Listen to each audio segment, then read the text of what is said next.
Lecture 16। आज हम क्या डिस्कस करने जा रहे हैं? एक तो प्रैक्टिस क्वेश्चन, होम असाइनमेंट। आपको कितने स्टूडेंट्स ने होम असाइनमेंट की? होम असाइनमेंट की क्या? शाबाश। होम असाइनमेंट की क्या? शाबाश। प्यारे भाई ने होम असाइनमेंट की, इनकी नींद पूरी नहीं। हाँ अच्छा, इसीलिए असाइनमेंट करते हैं। शाबाश। तो होम असाइनमेंट आपने डेली बेसिस पे लाजमी साथ साथ करते रहना है। रिटन असाइनमेंट बहुत जरूरी है।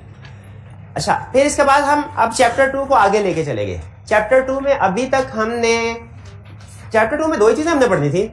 कौन सी? मेमोरेंडम ऑफ एसोसिएशन और आर्टिकल्स ऑफ एसोसिएशन। और मेमोरेंडम ऑफ एसोसिएशन में 6 क्लासेस होती हैं। एक वो जो सब्सक्रिप्शन वाली है, वो उसको निकाल के जो अहम वाली क्लास है वो है 5 नेम, रजिस्टर्ड ऑफिस क्लास और principal line of business clause, liability, share capital. शाबाश। इन 5 अहम में से 3 हम कवर कर चुके हैं।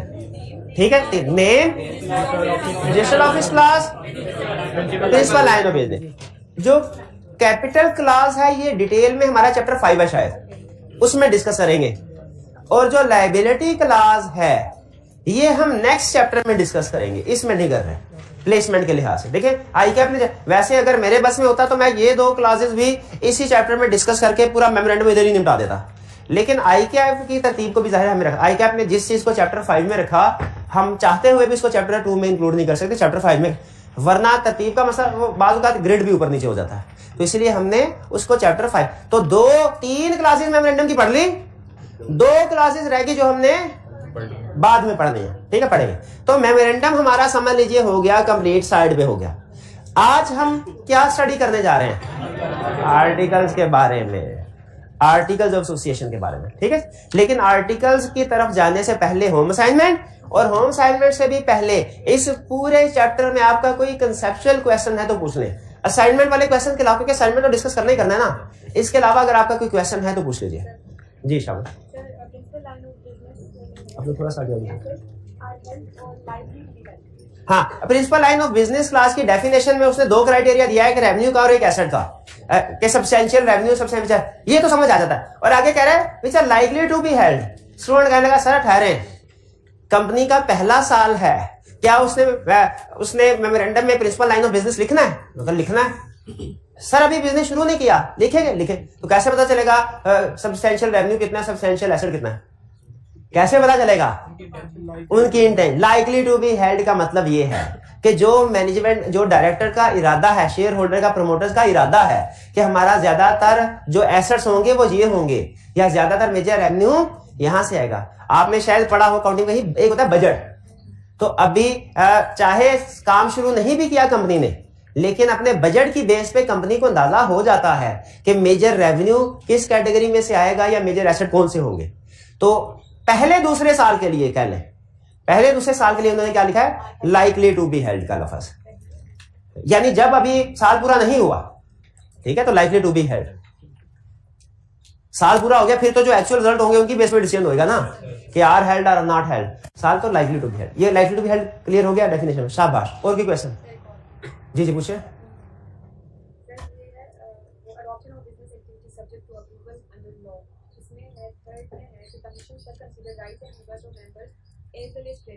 तो ऊपर मैं तो समझ आ गई कि रजिस्टर्ड ऑफिस हमें चेंज करना है तो क्रेडिटर्स का इंटरेस्ट तो नीचे क्रेडिटर्स। अच्छा, एक चीज ध्यान में रखिए, आपके क्वेश्चन को थोड़ा सा मैं पीछे जा रहा हूं उससे, ताकि अपना कंसर्न भी ऐड कर दूं, फिर आपका एंड में क्वेश्चन भी आंसर कर दूंगा।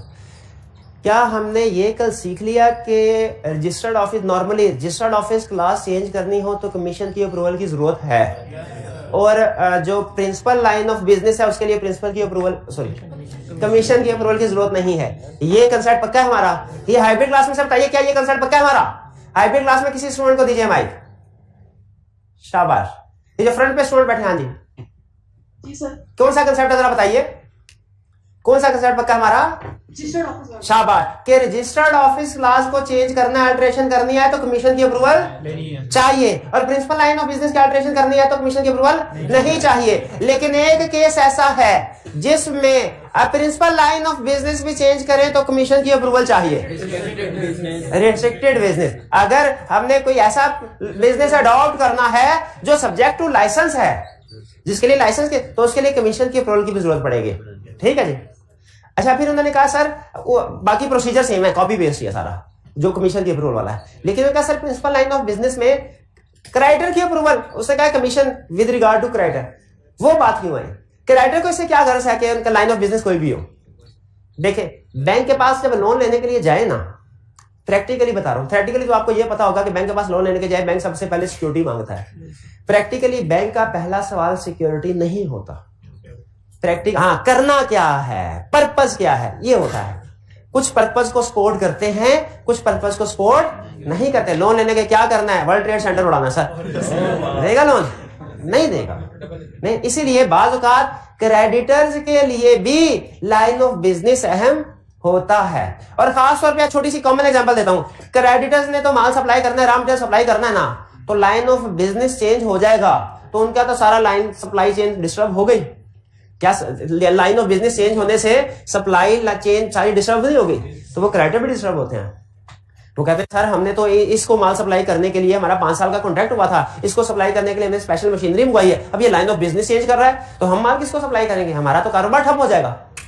तो इसीलिए बाजू का principal line of business change होता है, क्रेडिटर भी डिस्टर्ब होते हैं, इसीलिए कमीशन क्रेडिटर के इंटरेस्ट को भी वॉच करता है। मेंबर्स को तो करता ही करता है ना, वो तो समझ में आती है, उसे करना भी चाहिए, क्रेडिटर्स के इंटरेस्ट को भी वॉच करता है।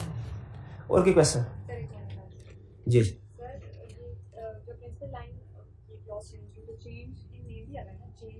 Principal line of business class change हो और अगर वो नाम के साथ मैच नहीं करती, जो कि प्रोबेबली नहीं करेगी, जाहिर लाइन ऑफ बिजनेस चेंज हो गया तो नहीं करेगी, तो फिर नेम क्लास को भी चेंज करना पड़ेगा। Yes correct.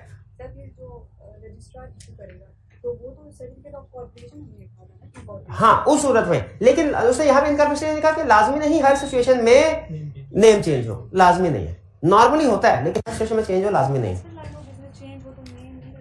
नहीं हो सकता वो पुरानी कंपनी अगर होगी, पुरानी कंपनी भूल गया, पुरानी कंपनी के ऊपर ये वाली प्रोविजन एप्लीकेबल नहीं है।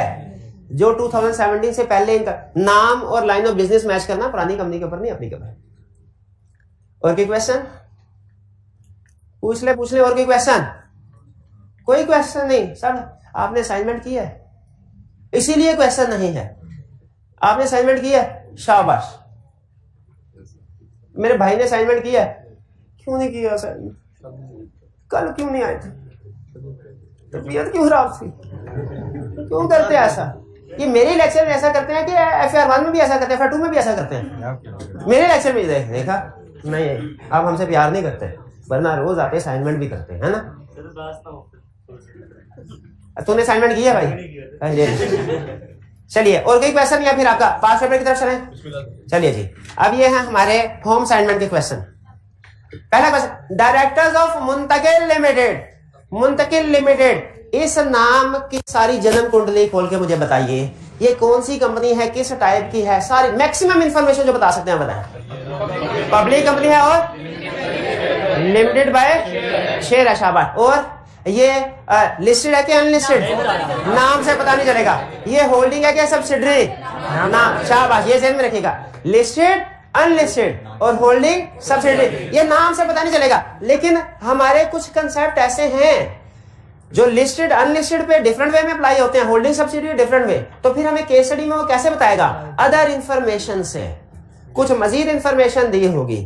Public, private, limited by share, वो नाम से पता चल जाएगा। और बाकी होल्डिंग है या सब्सिडरी है, लिस्टेड है क्या अनलिस्टेड है, आगे इंफॉर्मेशन देगा। कह रहा डायरेक्टर्स ऑफ मुंतकिल लिमिटेड, मुझे पता चल गया कंफर्म। अच्छा एक स्टूडेंट कहने लगा सर क्वेश्चन में कहीं नहीं बताया पब्लिक है कि प्राइवेट है, तो इफ करके आंसर कर दूं कि if this is public company तो ये करना है, if this is private company तो ये करना है। तो मैंने क्या किया, उसको एक लगाई। क्यों? बताया है उसने, पब्लिक है कि प्राइवेट बताया है। कैसे बताया है? नाम में लफ्ज प्राइवेट नहीं है तो इसका मतलब पब्लिक है। Are considering to relocate company's registered office from Karachi to Islamabad to carry on business more economically. Karachi, ये कौन सा रजिस्टर्ड ऑफिस है? वो रजिस्टर्ड ऑफिस चेंज हो रहा है। क्लियर? 3 केस थे, same city, different city, same province. मेरा हाल है दूसरे वाला केस है, प्रोविंस भी चेंज है। इस्लामाबाद कौन सा प्रोविंस है? हाँ प्रोविंस या part of Pakistan, not forming part of province, वो भी लिखते हैं हम। तो इसीलिए ये थर्ड वाला हमारा, इस पे सारे क्लियर है। थर्ड वाला केस हुआ चेंज इन प्रोविंस वाला। Advice company secretary about steps which must be taken to relocate registered office. अच्छा, तो बताइए कंपनी सेक्रेटरी को स्टेप्स क्या करना है? सबसे पहले स्टेप नंबर 1 बोर्ड रेजोल्यूशन। तो पहले स्पेशल रेजोल्यूशन आएगी कि पहले कमीशन की कंफर्मेशन? पहले स्पेशल रेजोल्यूशन, फिर उसके बाद रजिस्ट्रार के पास नहीं जाना, कमीशन के पास जाना है। कमीशन क्या करेगा? Commission shell consider interest of members and creditor, और अगर इफ तो ऑर्डर इशू कर देगा कंफर्मिंग अल्टरेशन, और 7 दिन के अंदर ऑर्डर की कॉपी जाएगी एक रजिस्ट्रार एक कमीशन सॉरी कंपनी। फिर इसके बाद क्या करेगी कंपनी? 30 दिन ऑफ ऑर्डर। ये 30 दिन ऑर्डर की डेट से कि ऑर्डर रिसीव होने की डेट से? ऑर्डर की डेट से, यानी इसमें वो वाले 7 दिन भी शामिल है। Yes sir. With in 30 days company forward करेगी डॉक्यूमेंट्स को रजिस्ट्रार को, और रजिस्ट्रार इनको सर्टिफाई कर देगा। क्लियर? और अगर बल्कि डेफिनेटली इसमें तो रजिस्ट्रार चेंज हो रहा है, फिजिकल रिकॉर्ड्स ट्रांसफर किए जाएंगे एग्जिस्टिंग रजिस्ट्रार से। कोई प्रॉब्लम? सर ये मतलब लॉ की प्रोविजन नहीं है लिस्ट है सर, इसमें यहाँ पे जो बोर्ड रेजोल्यूशन और स्पेशल रेजोल्यूशन की बात है सर, इस पे डॉक्यूमेंट्स जमा करवाने हैं हमने। क्या बोर्ड रेजोल्यूशन स्पेशल रेजोल्यूशन के डॉक्यूमेंट्स रजिस्ट्रार को जमा करवाने होते हैं? स्पेशल रेजोल्यूशन के लाजमी होते हैं, बोर्ड रेजोल्यूशन के लाजमी नहीं है। चाहे करवाएं चाहे ना करवाएं, स्पेशल रेजोल्यूशन की लाजमी होती है। और हम वो कह रहा होता है कि जहां पे अल्टर्ड मेमोरेंडम जमा करवाना है उसके साथ स्पेशल रेजोल्यूशन की कॉपी भी कह रहा होता है। तो बोर्ड रेजोल्यूशन जरूरी नहीं, स्पेशल रेजोल्यूशन लाजमी है। Next question, describe the provisions contained in the companies act 2017 relating to principal line of business of a company. अच्छा, ये क्वेश्चन नोट करने के, गौर करने के काबिल है। इसमें एक खास चीज है। बताइए, क्या प्रिंसिपल लाइन ऑफ बिजनेस की डेफिनेशन पूछ रहा है? क्या प्रिंसिपल लाइन ऑफ बिजनेस को चेंज करने का तरीकाकार पूछ रहा है? क्या दोनों में से कोई एक चीज बतानी है कि दोनों बतानी है? दोनों बतानी है। क्वेश्चन की वर्डिंग पे नोट कीजिए, और ये खास तौर पे इस तरह के कुछ और टॉपिक्स में भी वो ये वर्डिंग के साथ कंसेप्ट टेस्ट करता है। कह रहा है describe the provisions contained in company 2017 relating to principal line of business of a company. उसने ये नहीं कहा relating to alteration of principal line of business, specify नहीं किया अल्टरेशन को, स्पेसिफाई नहीं किया डेफिनेशन को। क्या उसने क्वेश्चन को ओपन रखा है? इस चीज को समझे, रियलाइज करें कि ये क्वेश्चन ओपन है। इसमें उसने स्पेसिफाई नहीं किया कि प्रिंसिपल लाइन ऑफ बिजनेस की कौन सी चीज दो। शाबाश। तो यहां पे आपने क्या लिखना है?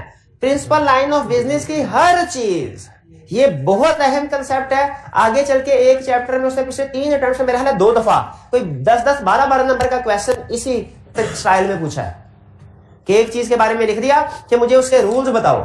स्पेसिफाई नहीं किया कि रूल्स किसके, फेज 1 के, फेज 2 के फेज 3 के। जब स्पेसिफिक ओपन क्वेश्चन है, ओपन एंड, तो उसका मतलब क्या करना है? सारे। तो यहां पे ये जहन में रखिएगा, principal line of business specify नहीं किया। डेफिनेशन कहता हूं सब्सटेंशियल वाली रेवेन्यू और एसेट्स वाली बात लिख देते। अल्टरेशन को भी स्पेसिफाई नहीं किया, वरना हम सिर्फ अल्टरेशन की बात करते हैं। उसने क्या किया है? क्वेश्चन को ओपन, तो ओपन एंड क्वेश्चन को पहचानने, क्लोज एंड क्वेश्चन को पहचानने। लिखे, ओपन एंड क्वेश्चन में हर चीज लिखनी है, क्लोज एंड क्वेश्चन में स्पेसिफाइड चीज लिखनी है। यानी जब स्पेसिफाई कर दे तो इसका मतलब उसने क्वेश्चन को क्लोज एंड कर दिया। भी समझ आ रही कि नहीं जो बताना चाह रहा हूं? समझ आ रही है? शाबाश शाबाश। अगर वो यही क्वेश्चन ऐसे कहता, describe the provision contained in companies act relating to memorandum of association of a company, सब कुछ से क्या मुराद? उसकी क्लॉजेस भी लिख दे, उसकी अल्टरेशन भी लिख दे, वो उसकी जो प्रिंटिंग सिग्नेचर वाली बात है, वो है ना प्रिंटिंग और सिग्नेचर वाली बात, वो भी लिखते, वो भी लिखते। ये ओपन एंड क्लोज एंड समझ आ गया? आगे चलते हैं। इसमें कोई प्रॉब्लम? तो इसमें हमने डेफिनेशन भी लिख देंगे और अल्टरेशन भी लिख देंगे। हाँ, वो चीज लिखने की जरूरत नहीं है। वो अल्टरेशन में वो सब्जेक्ट टू लाइसेंस वाली बात, वो तो बहुत ही ज्यादा हो जाएगा, है ना? हाँ, 5 नंबर के लिए मेरा ख्याल है वो काफी है। 2 नंबर की डेफिनेशन होगी, 3 नंबर के शायद उसने अल्टरेशन के प्रोसीजर रखे होंगे। हाँ, जितनी तनख्वाह उतना काम। शाबाश, याद है बात? शाबाश। तो 5 की तनख्वाह है, 5 का काम करना। 7 in the annual general meeting of Paramount limited A shareholder objected to the shifting of registered office from Multan to Lahore without obtaining confirmation from the commission. Explain whether the objection is valid. तो बताइए valid है कि नहीं? Valid क्यों valid नहीं है? क्योंकि with in the same province है, चेंज ऑफ प्रोविंस तो है ही नहीं। आज की डेट तक तो मुल्तान अलहदा प्रोविंस में शामिल नहीं है ना, आगे जब होगा फिर सोल्यूशन चेंज कर देंगे। फिलहाल मुल्तान और लाहौर सेम प्रोविंस पंजाब में है। हाँ, ये आपका favourite concept, principal line of business कैसे डिसाइड कर रहा है? कह रहा है TSF टेक्सटाइल, टी से टेक्सटाइल से उठाया, शुगर से फ्लोर से। Mills limited is being proposed to be registered to carry on business involving manufacture and sale of textile, sugar and flour product. The extract from financial projections are follows. Projections का मतलब होता है future वाले, likely to be held, budget. Textile में estimated assets कितने हैं? Sugar के इतने, फ्लोर के इतने, टोटल ये, और रेवेन्यू इनका ये है। क्या रूल लगाना है? Higher of assets, substantial assets, substantial whichever is higher. तो सब्सटेंशियल एसेट में बताइए कौन से वाला है? टेक्सटाइल। और सब्सटेंशियल रेवेन्यू में शुगर, तो कौन सा करें? दोनों कर लें। टेक्सटाइल 55.6% है, शुगर 60% है, तो कौन विनर है? शुगर। शुगर हमारा प्रिंसिपल लाइन ऑफ बिजनेस होगा। जी जी,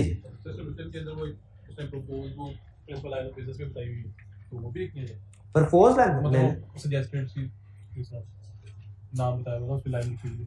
नहीं, ये इसमें सिर्फ यही बताना है कि आपका प्रिंसिपल लाइन ऑफ बिजनेस कौन होगा, यही बताना। उसने यही बताया होगा कि प्रिंसिपल लाइन ऑफ बिजनेस कौन सा होगा। यहाँ पे क्वेश्चन में ऐड कर ले, required identify what will be principal line of business for TSF limited. ठीक है, रिक्वायरमेंट लिखना मैं भूल गया, वो लिख ले। नहीं बताया वो असल में वो सोल्यूशन को ही समझना कि शायद ड्राफ्ट किया हुआ है। वो यही बताया कि हमने sugar principal line of business होगा। हाँ, सिर्फ डिसीजन, लीगल प्रोविजन भी लिख दे। अब मार्क्स पे डिपेंड करता है। मार्क्स नहीं लिखे थे तो to be on safe side मैंने दोनों चीजें लिख दी। अगर मार्क्स ज्यादा हो तो लीगल प्रोविजन भी लिखे और डिसीजन भी लिखे। मार्क्स कम हो तो सिर्फ डायरेक्ट डिसीजन लिख दे, वो भी चलेगा। 2 नंबर का क्वेश्चन है तो सिर्फ डिसीजन लिखे, 5 नंबर का है तो लीगल प्रोविजन भी लिखे और डिसीजन भी लिखे। चलिए, हमारे क्वेश्चन भी डिस्कस हो गए, हमारी असाइनमेंट भी डिस्कस हो गई।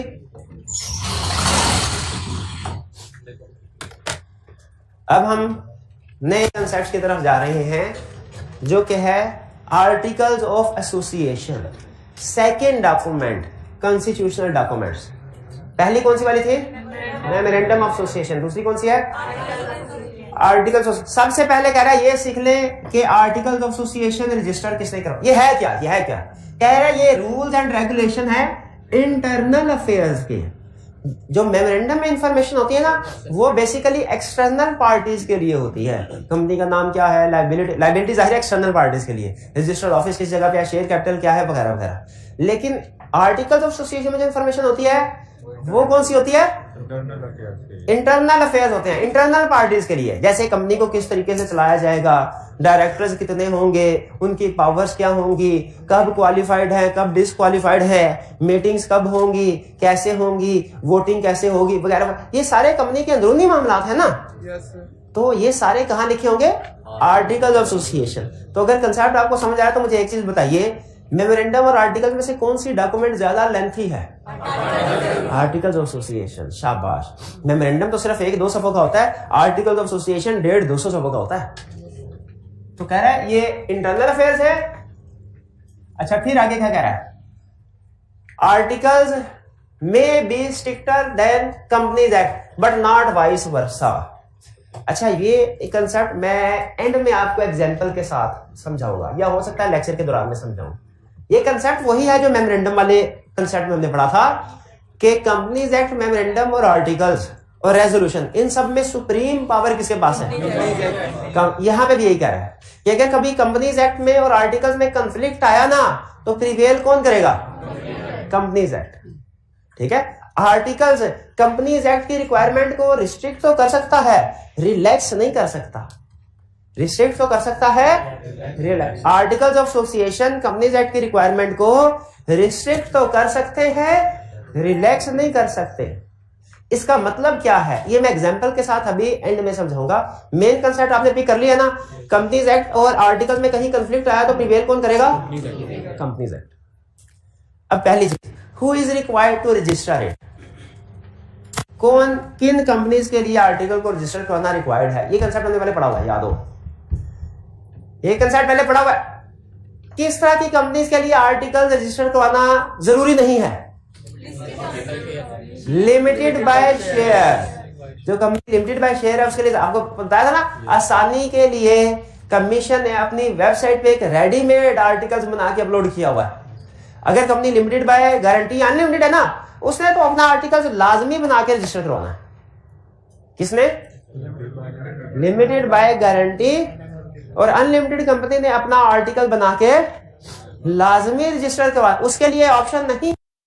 लेकिन कंपनी लिमिटेड बाय शेयर के लिए ऑप्शन है, चाहे तो अपना आर्टिकल रजिस्टर करवाए चाहे ना करवाए। अच्छा, इसका क्या मतलब है? अगर वो अपना आर्टिकल रजिस्टर नहीं करवाते तो क्या उसका आर्टिकल कोई होगा ही नहीं? होगा। लेकिन कौन सा? वेबसाइट वाला। शाबाश। अच्छा, अगला सवाल, अगर उसने अपना आर्टिकल रजिस्टर करवाया है फिर कौन सा वाला अप्लाई होगा? जो उसने करवाया है। अब आखिरी सवाल, अगर जो कंपनी SEC वाला आर्टिकल है उसमें है 100 क्लासेस और जो रजिस्टर करवाया कंपनी ने उसमें है 60 क्लासेस, तो जो बाकी की 40 क्लासेस रजिस्टर्ड नहीं हुई वो क्या होगा? वो बाय डिफॉल्ट, शाबाश, वेबसाइट वाली अप्लाई होगी। यानी अगर आप कुछ को रजिस्टर करवाते हैं कुछ को नहीं करवाते हैं, तो जिनको रजिस्टर करवाया वो तो रजिस्टर वाली अप्लाई होगी, आप कंपनी स्पेसिफिक, और जो रजिस्टर नहीं करवाई क्लासेस वेबसाइट वाले। तो यहां पे ये कह रहा है who is required to register? Company limited by guarantee और अनलिमिटेड के लिए रजिस्टर करवाना रिक्वायर्ड है, और कंपनी लिमिटेड बाय शेयर के लिए रजिस्टर करवाना रिक्वायर्ड। ऐसी कंपनी आर्टिकल को रजिस्टर करवा भी सकती है या नहीं करवाने का मतलब क्या होगा? टेबल ए को अडॉप्ट किया। टेबल ए क्या है? Articles of limited by share company, website वाले आर्टिकल। टेबल ए क्या है? वेबसाइट वाले आर्टिकल्स। पहला कंसेप्ट हमने क्या सीखा? सबसे पहले कि किन कंपनीज के लिए आर्टिकल रजिस्टर करना रिक्वायर्ड है, किन के लिए नहीं है। ये क्लियर हो गया। अब आगे चलते हैं। आगे क्या करना है हमने बोला कि इसमें अब खुद बताएं, इसके कंटेंट्स क्लासेस ज्यादा के मेमोरेंडम के ज्यादा? आर्टिकल्स की ज्यादा। वैसे तो और भी होंगी लेकिन हमारे सिलेबस में उसने 12-15 ही रखी है, इतनी 10 है, तो ये तो बहुत ही अच्छा होगा। वैसे उस 10 में उसने कोई कंबाइन भी कर दी हुई है, 2-3, ठीक है, तो कोई लगभग 15 के करीब articles, classes of article. Clear? अच्छा, अगर एग्जाम में आपसे पूछा बताओ मेमोरेंडम की क्लासेस कौन सी, आप बता देंगे? आर्टिकल्स की कौन सी आप बता देंगे? ये भी हम पढ़ेंगे, ठीक है। और अगर क्वेश्चन में पूछे ये एक क्लास है, बताओ ये मेमोरेंडम में थी कि आर्टिकल्स में? ये थोड़ा रिवर्स टेस्टिंग है, मैनेज कर लेंगे इस तरह के क्वेश्चन, ठीक है। कह रहे आप सुन लीजिए आर्टिकल में क्या क्या लिखा होगा। नंबर ऑफ डायरेक्टर्स, कंपनी के डायरेक्टर्स कौन से हैं, इनकी पावर क्या है, इनकी ड्यूटीज क्या है, डायरेक्टर्स कितने होंगे, क्या जिम्मेदारियां होंगी, powers of director, duties of director और नंबर ऑफ डायरेक्टर्स आर्टिकल्स में। क्लियर? कोई प्रॉब्लम? फिर qualification and disqualification of director. Qualification का मतलब क्या है? डायरेक्टर बनने के लिए क्या चीजें होना जरूरी हैं। डिसक्वालिफिकेशन का मतलब क्या है कि किन चीजों पे डायरेक्टर डिसक्वालीफाई हो जाएगा, पोजीशन से हट जाएगा। क्वालिफिकेशन की चीज भी आर्टिकल में लिखी होगी, डिसक्वालिफिकेशन ऑफ डायरेक्टर भी आर्टिकल्स में। देखिए ये डायरेक्टर वाली बात इंटरनल मैनेजमेंट की है ना, तो आर्टिकल्स में ही होनी चाहिए कि मेमोरेंडम में होनी चाहिए? आर्टिकल्स में। फिर कह रहा है आल्ट्रेशन इन शेयर कैपिटल। शेयर कैपिटल की आल्ट्रेशन करनी है तो कर सकते हैं कि नहीं कर सकते, करनी है तो कैसे कर सकते हैं, ये भी आर्टिकल्स में। अच्छा एक चीज मेरे क्या, शेयर कैपिटल कितना है ये मेमोरेंडम में लिखा होगा, उस शेयर कैपिटल को अल्टरेशन कर सकते हैं कि नहीं, किस हद तक कर सकते हैं, ये आर्टिकल में लिखा होगा। बल्कि आर्टिकल में शेयर के हवाले से एक और चीज लिखी होगी, मेमोरेंडम में शेयर कैपिटल की फेस वैल्यू टोटल अमाउंट्स लिखी होती हैं। उन शेयर्स के साथ क्या कोई राइट्स होते हैं? हर शेयर के साथ राइट्स होते हैं। तो जितने भी different kind and classes of shares है क्या उनके साथ राइट्स होंगे? ये राइट्स मेमोरेंडम में लिखे होंगे कि आर्टिकल्स में? आर्टिकल्स में, शाबाश। मेमोरेंडम में तो टोटल अमाउंट लिखी होगी, share capital 500 million divided into shares of 5 million shares of 100 each, ये मेमोरेंडम में लिखा हो। अब इन शेयर्स के साथ राइट्स क्या अटैच है, ये कहां लिखा होगा? आर्टिकल में। तो शेयर कैपिटल ऊपर है, शेयर कैपिटल को अल्टरेशन कर सकते हैं कि नहीं करेंगे? तो कैसे करेंगे? किधर? शेयर कैपिटल मेमोरेंडम में। उन शेयर के साथ राइट्स कौन कौन से अटैच है यार? और ये वाला खास तौर पे, वैसे तो सारे ही हमने फ्यूचर में स्टडी करने हैं, तो आपको ये सारे ही लिस्ट याद होनी चाहिए एग्जाम्पल, लेकिन खास तौर पे ये राइट्स वाली बात हमने चैप्टर 5 में बार बार करेंगे। ये देखिए, शेयर कैपिटल और चीज है, राइट्स ऑफ शेयर और चीज है। राइट्स ऑफ शेयर आर्टिकल में वो इंग्लिश में लिखे होंगे, वोटिंग का राइट्स है, मीटिंग अटेंड करने का राइट्स है, डिविडेंड रिसीव करने का, ये कहां लिखे होंगे? आर्टिकल्स में। और शेयर की फेस वैल्यू वगैरह किधर है? मेमोरेंडम में। नेक्स्ट, वोटिंग का तरीकाकार क्या होगा? वोटिंग का तरीकाकार क्या होगा?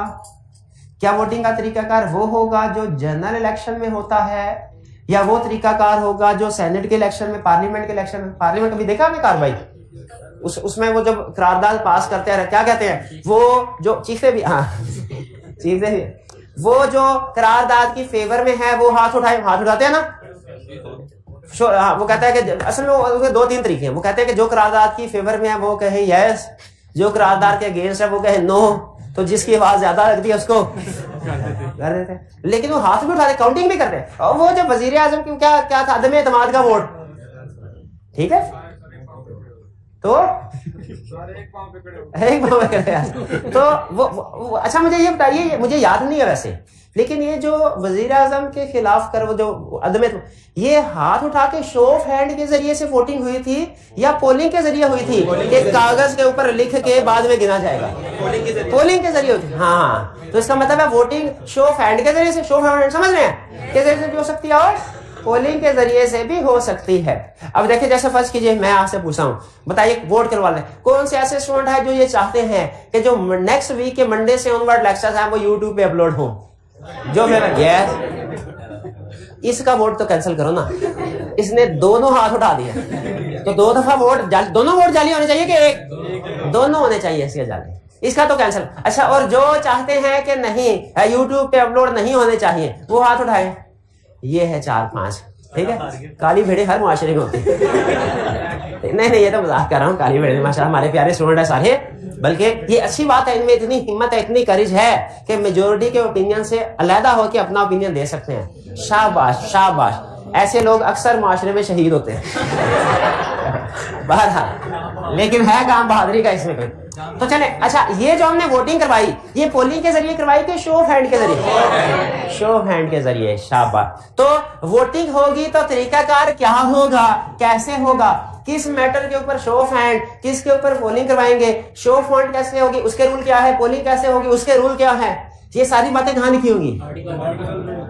और हमारे सिलेबस में भी है। फिर इसके बाद प्रॉक्सी किसको कहते हैं? अगर कोई दूसरा आ जाए, हाँ जी, किसी के भी हाथ में, हाँ जी, तो अगर कोई मेंबर जनरल मीटिंग को अटेंड नहीं कर पाता किसी वजह से, लेकिन वो चाहता है मेरा वोट कास्ट हो जाए, तो क्या कोई ऑप्शन है? यस, कि वो क्या करे? प्रॉक्सी। अब प्रॉक्सी के अपने रूल्स हैं, कि प्रॉक्सी कौन होगा? छोटा भाई होगा कि कोई वो दोस्त भी हो सकता है, ठीक है। कैसे वोट, ये कहां पे लिखा होगा? आर्टिकल। ट्रांसफर ऑफ शेयर्स, अगर शेयर बेचने हैं उसके प्रोसीडिंग क्या होगी? ये हमारे सिलेबस में से क्विकली इसको आगे फॉरवर्ड करें। प्रोसीडिंग्स ऑफ डायरेक्टर्स और जनरल मीटिंग की प्रोसीडिंग्स, ये डायरेक्टर्स की मीटिंग कैसे स्टार्ट होगी, कौन चेयरमैन होगा, फैसले कैसे होंगे, जनरल मीटिंग कैसे होगी, कितने दिन पहले नोटिस भेजना है, नोटिस में क्या क्या चीजें शामिल होनी चाहिए, मीटिंग में जब आएंगे तो वोटिंग किस तरीके से होगी, फैसले क्या होंगे, कि मीटिंग चलेगी कैसे, मीटिंग का चेयरमैन क्या होगा, कोरम पूरा हुआ है तो क्या, अच्छा कोरम समझते हैं, कम से कम तादाद जो मीटिंग स्टार्ट होने के लिए जरूरी है वो कितना होगा, ठीक है। तो ये सारी चीजें कहां, यानी डायरेक्टर और बोर्ड मीटिंग, डायरेक्टर्स की meeting, general meeting, share holder, इनके मामलात कैसे चलेंगे, कंडक्ट ऑफ मीटिंग, ये आर्टिकल में लिखा होगा। अकाउंट्स, बुक्स, कंपनी कौन कौन सी बुक्स या अकाउंट्स को मेंटेन करेगी, कैसे मेंटेन करेगी, क्या क्या इन्फॉर्मेशन रखी जाएगी, अकाउंट्स कहां पे रखे जाएंगे, ठीक है, कितना अर्सा के लिए संभाल के रखे जाएंगे, सील स्टैंप वगैरह क्या होगी, वाइंड अप किन किन तरीकों से हो सकते हैं कंपनी अगर करना पड़े, डिविडेंड, रिजर्व, इंडेमनिटी पता नहीं क्या है। इंडेमनिटी इसमें एक खास टेक्निकल कंसेप्ट है जो आगे हमने पढ़ना है, अभी मैं इसको डिस्कस नहीं कर रहा। डिविडेंड कब पे कर सकते हैं, कितनी तरह का होगा, कब पे करना है, कैसे पे करना है, किसको पे करना है, कब पे करना है, कैसे पे करना है, किसको पे करना है, कितना पे करना है, ये सारे डिविडेंड आर्टिकल्स में। और आपको ये सारी चीजें समझ आ गई हैं। आपको एक इंटरेस्टिंग चीज बताऊं, तकरीबन ये सारी चीजें आपके सिलेबस में शामिल है। जैसे सरसरी तौर पे सिर्फ सरसरी तौर पे बता रहा हूं, अगर हम देखें चैप्टर 3 देखें, डायरेक्टर से रिलेट करता है। इसमें देखें एलिजिबिलिटी एंड इनएलिजिबिलिटी ऑफ डायरेक्टर की बात कर रहा है। एलिजिबिलिटी मतलब क्वालिफिकेशन, इनएलिजिबिलिटी मतलब डिस्क्वालिफिकेशन, ड्यूटीज एंड, ये लर्निंग ऑब्जेक्टिव 2 में बात करेगा। लर्निंग ऑब्जेक्टिव 6 में ड्यूटीज एंड पावर्स की बात कर रहा है, तो वो हो गया नंबर ऑफ पावर, ड्यूटीज और qualification. Alteration in share capital, ये चैप्टर 5 में हम सीखेंगे। देखिए चैप्टर 5 क्या है, शेयर कैपिटल वाला है। इसी चैप्टर 5 के अंदर राइट्स भी आ जाएंगे। अगर आप चैप्टर 5 में देखें ना, लर्निंग ऑब्जेक्टिव 4 और 5, तो ये राइट्स से रिलेट कर रहे हैं, ठीक है। फिर इसके बाद है वोटिंग कहां पे, वो मीटिंग वाले हिस्से, ये मीटिंग। चैप्टर 8 में अगर आप देखें तो लर्निंग ऑब्जेक्टिव 5 और 6 वोटिंग सिस्टम और प्रॉक्सी की बात कर रहा है। ट्रांसफर ऑफ शेयर हमारे सिलेबस में, प्रोसीडिंग्स, मीटिंग की प्रोसीडिंग्स जो है, कंडक्ट पार्ट 2 सारे का सारा यही बता रहा है चैप्टर 8 का। कंडक्ट ऑफ मीटिंग कैसे कंडक्ट करवाई जाएंगे, हाँ जी। और इसी तरह अकाउंट्स, चैप्टर 11 जो है वो अकाउंट से रिलेट कर रहा है। चैप्टर 12 वाइंडिंग अप से रिलेट कर रहा है। डिविडेंड वाला जो है ये है शायद चैप्टर 9 डिस्ट्रीब्यूशन। तो इसका मतलब ये हुआ तकरीबन ये सारे ही कंसेप्ट हमने डिटेल में स्टडी करने हैं। तो एक तरह से ये आपको उसने आर्टिकल्स नहीं बल्कि आपके सिलेबस की झलक दिखला दी आपको। याद कर लेंगे इसको। अभी तक हमने 2 कंसेप्ट सीखे। पहला कंसेप्ट कौन सा, किन कंपनीज के लिए एग्जाम पॉइंट ऑफ व्यू से रिक्वायर्ड है, और दूसरा आर्टिकल्स के कंटेंट्स क्या है, इंफॉर्मेशन। प्रिंटिंग बताइए, आर्टिकल सॉफ्ट कॉपी फॉर्म में पीडीएफ कॉपी होगी क्या प्रिंटेड कॉपी होगी? प्रिंटेड। आई कैप अब पीडीएफ कॉपीज दे रहा है अपनी बुक्स की, क्या प्रिंटेड भी देता है? पीडीएफ। अच्छा हाँ जी, वो कह रहा है कि ये प्रिंटेड होगी, ये पीडीएफ नहीं होंगे, आर्टिकल्स प्रिंटेड है, सीक्वेंशली नंबर्ड होंगे, हर पैराग्राफ का नंबर होगा, पैराग्राफ 1 2 3 4, ताकि रेफर करने में आसानी हो। अगर पैराग्राफ या पेज नंबर ना हो, कंसेप्ट ढूंढना मुश्किल हो जाता है। फिर साइंड बाय सब्सक्राइबर, ये डेट भी लिखी होगी इसकी डेट। साइंड बाय सब्सक्राइबर, सारे सब्सक्राइबर जैसे मेमोरेंडम को उन्होंने साइन किया था। और आपको पता है साइन के साथ इंफॉर्मेशन साथ है, कौन कौन से लिखते हैं, कौन कौन सी इंफॉर्मेशन, नेम, एड्रेस, CNIC, ठीक है ठीक। फिर इसके बाद आगे चलते हैं। इसकी कॉपी कौन हासिल कर सकता है, मेमोरेंडम और आर्टिकल्स की? सिर्फ मेंबर के अलावा और कोई इसकी कॉपी हासिल ना, मेमोरेंडम ना आर्टिकल्स की। कौन? मेंबर। इसलिए अगर आप किसी कंपनी का मेमोरेंडम और आर्टिकल्स पढ़ना चाहते हैं ना, अगर आपका दिल करता है कितनी चीजें हैं, प्रैक्टिकली भी एग्जांपल सामने आ जाए, तो किसी भी कंपनी का एक शेयर खरीद ले, कम से कम एक शेयर। मेंबर तो आप एक शेयर से भी बन जाएंगे, फिर पैसे हैं तो 1 करोड़ शेयर खरीद ले, मुझे क्या एतराज है।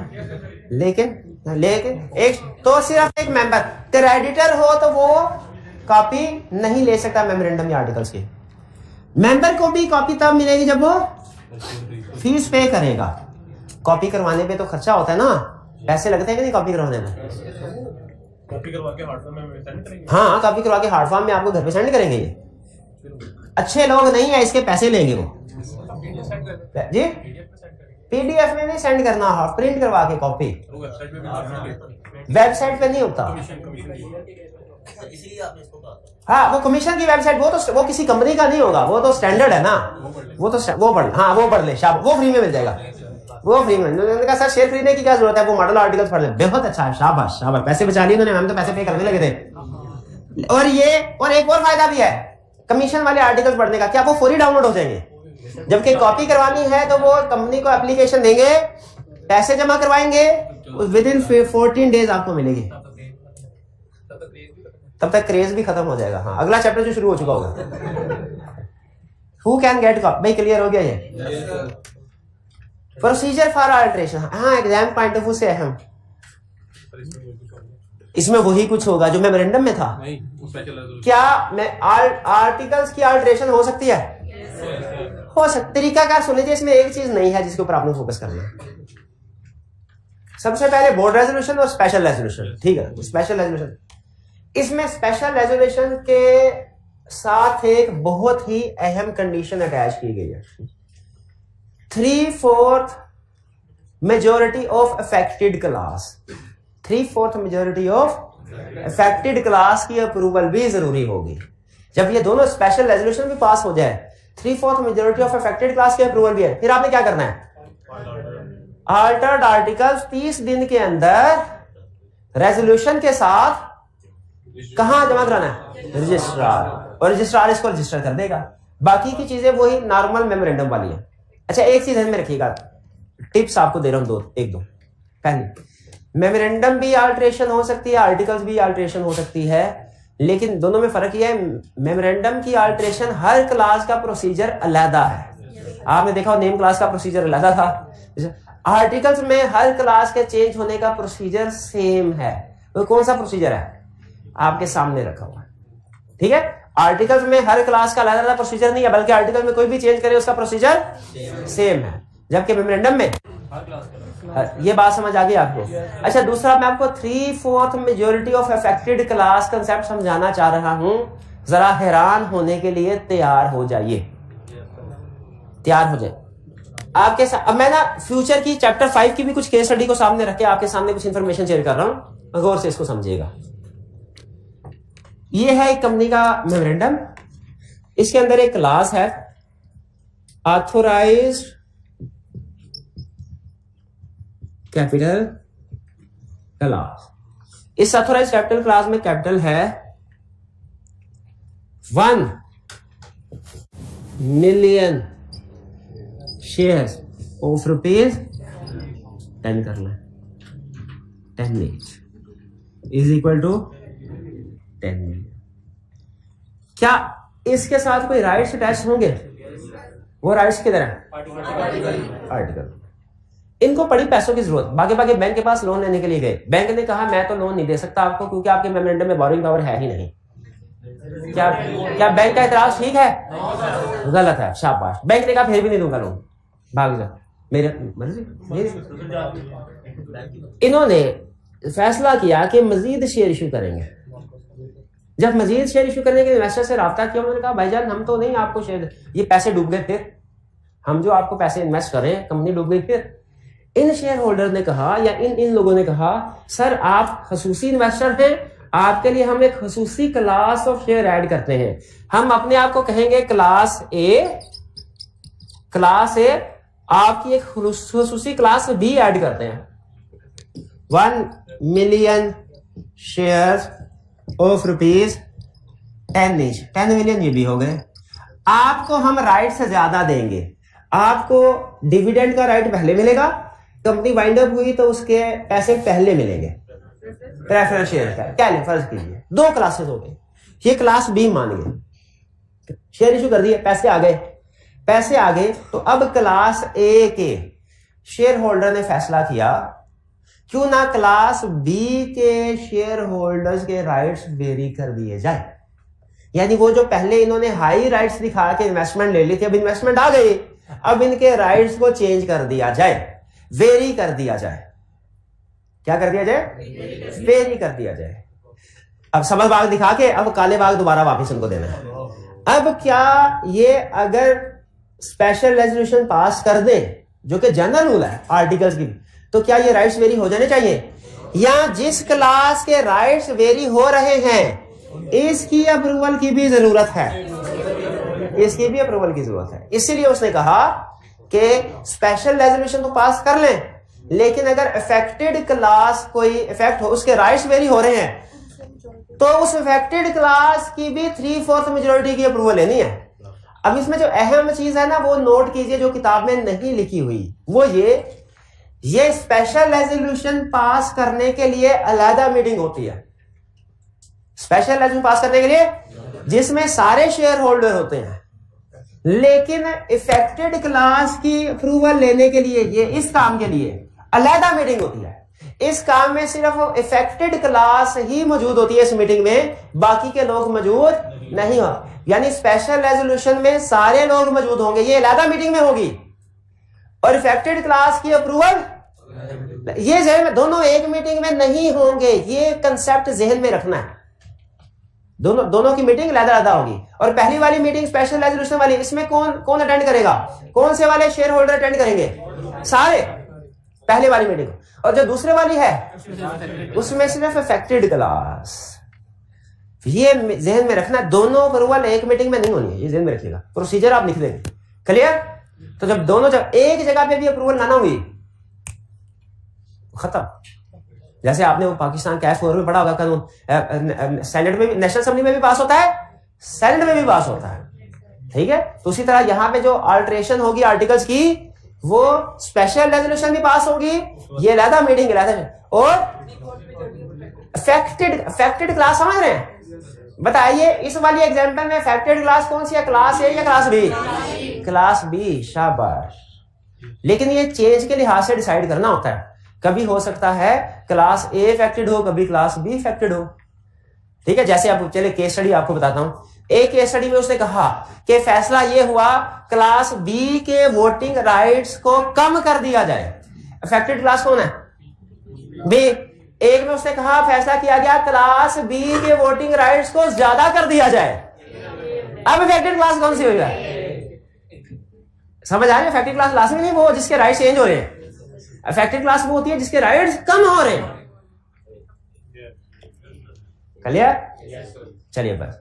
फिर इसके बाद क्या कहता है? अगर आपने इन सारी बातों की खिलाफवर्जी की तो कंपनी और एमरी ऑफिसर लायबिलिटी पेनल्टी होगी। इसको कौन पेनल्टी पे करेगा? कंपनी और जो ऑफिसर डिपार्टमेंट होगा।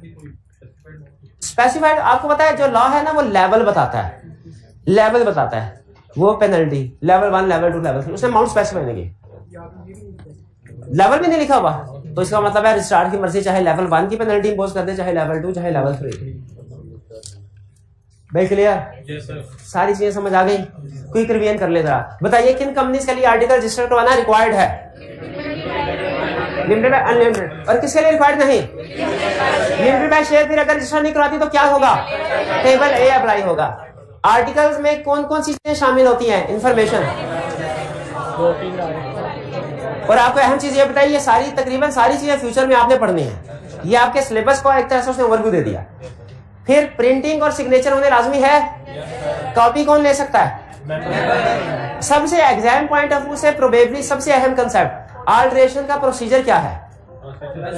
Special resolution class, 3/4 majority of affected class, और फाइल करें आर्टिकल। अच्छा बताइए अफेक्टेड क्लास कौन सी होती है? जिसके राइट्स चेंज हो या जिसके राइट्स कम हो? जिसके राइट्स कम हो रहे हो, शाबाश। अच्छा एक ऑप्शन है कि छुट्टी कर लें अभी, एक ऑप्शन है कि ये मैंने आपसे कहा था एंड में एग्जांपल बताऊंगा। अच्छा सुन लें फिर। कंपनीज एक्ट आपने बताना है कि किसकी जो क्या आर्टिकल्स में जो प्रोविजन लिखी गई है वो वैलिड है कि वॉइड है, यानी वैलिड है, सही है, यहाँ के गलत है। कंपनीज एक्ट ये कहता है कि पब्लिक कंपनी अनलिस्टेड के कम से कम 3 मेंबर्स होंगे। आर्टिकल्स में लिखा हुआ है कि कम से कम 2 मेंबर्स होंगे। गलत। अच्छा कंपनीज एक्ट कहता है कम से कम 3 मेंबर। लिस्टेड कंपनी के केस में कम से कम 7 मेंबर्स होंगे। आर्टिकल्स में लिखा हुआ है कि लिस्टेड कंपनी के केस में कम से कम 10 मेंबर्स होंगे। ये वैलिड डिफरेंट है लेकिन अगेंस्ट नहीं है। डिफरेंट है लेकिन अगेंस्ट नहीं है। ठीक है। वालदा ने कहा जाओ भाई एक गिलास पानी लेके आओ। ये भाईजान गए, एक गिलास पानी के साथ एक गिलास शरबत भी ले आए। क्या हम इसको ये कहेंगे वालदा के हुक्म की नाफरमानी की? हुक्म से डिफरेंट है। नाफरमान कुछ ज्यादा ही किया ना, अच्छी बात है, ज्यादा स्वाब की बात है। और अगर कहें नहीं वालदा साहबा मुझे आपसे इतना प्यार है कि आपके करीब से उठने को दिल ही नहीं करता, मैं आपके पैर में ही पड़ा रहूंगा, इधर से कहीं नहीं जाऊंगा। अब बताइए वालदा ला कहते प्यास लगी है मुझे, पिला दे, पैरों में जगह है मेरी। तो ये क्या हुक्म मानना है कि खिलाफ वर्जी? तो याद रखिए हर डिफरेंट चीज कंफ्लिक्ट नहीं होती। कुछ अगली एग्जांपल सुने। कंपनी एक्ट ने कहा कि अगर प्राइवेट कंपनी है तो मैक्सिमम मेंबर्स की तादाद 50 होगी। आर्टिकल्स में कहा मैक्सिमम 40 होगी, ठीक है। आर्टिकल से कहा मैक्सिमम 60 होगी, वॉइड है। अगली एग्जांपल, कंपनीज एक्ट ने कहा डिविडेंड अनाउंस कर दिया 10 दिन के अंदर पे करो। कंपनी के आर्टिकल्स में लिखा है नहीं 7 दिन के अंदर ही पे कर दो, वैलिड। और अगर लिखा हो कि 15 दिन में पे करना है, वॉइड। समझ रहे हैं? यानी कंपनीज एक्ट की बात को आर्टिकल्स स्ट्रिक्ट तो कर, ज्यादा सख्त तो कर सकते हैं, रिलैक्स नहीं कर सकते, ठीक है। चलिए, ये था हमारा कंसेप्ट, क्लियर हो गया। अच्छा, आखिरी एग्जांपल केसड़ी याद आ गई। कंपनीज एक्ट में लिखा हुआ है हर मेंबर का ये राइट है कि वो वोट कास्ट करेगा, उसे वोट कास्ट करने से रोक नहीं सकते। और आर्टिकल्स में लिखा हुआ कि ये चंद लोग हैं, इनके नाम, ये वोट कास्ट नहीं करेंगे आइंदा कभी। तो ये प्रोविजन आर्टिकल्स की वैलिड है कि वॉइड? वॉइड है, इनवैलिड। क्यों? जो राइट लॉ ने दे दिया वो आर्टिकल उसको खत्म नहीं कर सकते। शाबाश, क्लियर जी। चलिए, ये अभी आगे मजीद केस स्टडी में कुछ एग्जांपल्स आएंगी तो शेयर करेंगे। आज का लेक्चर यहाँ खत्म करते हैं। अल्लाह हाफिज।